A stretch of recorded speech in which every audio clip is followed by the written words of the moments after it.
really intrigues me is this idea, and I heard it many, many years ago. I'm not even sure of the original source where I heard it, but it goes like this. When you change the way you look at things, the things you look at change.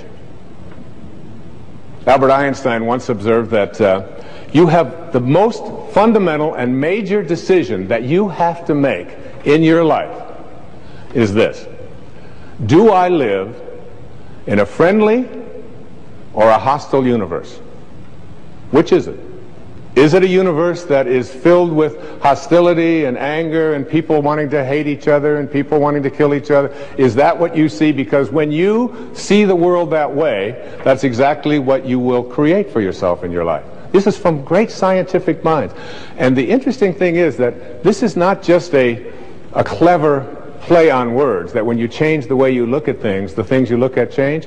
It's actually a very scientific thing, and I'm going to show you that in just a moment. I'd like you to imagine the following scene.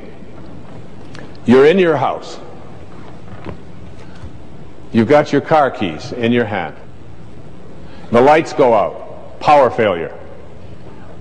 You can't see a thing.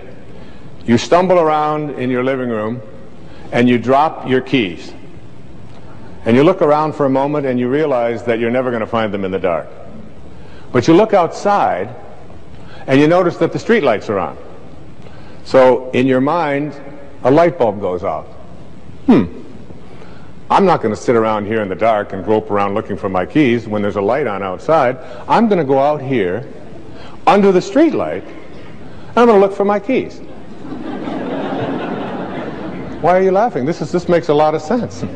So you're out here and you're groping around and you're looking for your keys and you're looking and looking, and your neighbor comes along and says, "What happened, Wayne?" "Well, I dropped my keys." "Oh, I'll help you look for them."